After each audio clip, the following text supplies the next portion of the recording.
കൈക്കൂലി കേസിൽ ED. Assistant director Shekhar കുമാറിന്റെ അറസ്റ്റ് തടഞ്ഞ ഹൈക്കോടതി.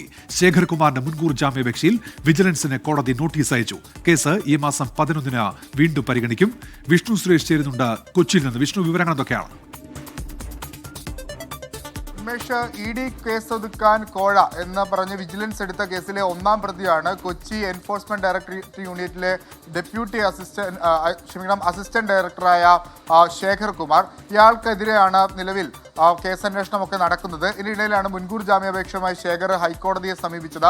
ഹൈക്കോടതി ഈ കേസ് 11-ാം തീയതി പരിഗണിക്കാനിരിക്കുകയാണ്. അതുവരെ ശേഖറിനെ അറസ്റ്റ് ചെയ്യാൻ പാടില്ല എന്നുള്ളതാണ് നിർദ്ദേശം.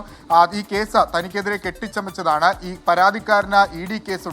ആ കേസിന്റെ മെറിറ്റ് അട്ടിമറിക്കുന്നതിന് വേണ്ടിയുള്ള ശ്രമമാണ് തുടങ്ങിയ കാര്യങ്ങളാണ് ശേഖർ ജാമ്യ ഹർജിയിൽ ഉന്നയിച്ചിരിക്കുന്നത്. ഒപ്പം പിടിയിലായ 3 പേരുമായി തനിക്ക് ബന്ധമില്ല എന്നും ശേഖർ പറഞ്ഞിട്ടുണ്ട്. ശേഖറിന്റെ ജാമ്യ ഹർജിയിൽ വിജിലൻസിനോട് മറുപടി നൽകാൻ ആവശ്യപ്പെട്ടിട്ടുണ്ട്.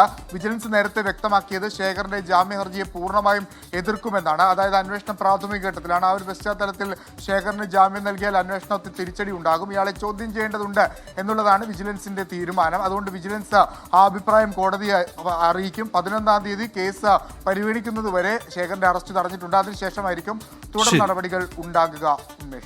വിഷ്ണു സുരേഷാണ് കൊച്ചിയിൽ നിന്ന് വിവരങ്ങൾ നൽകിയത്.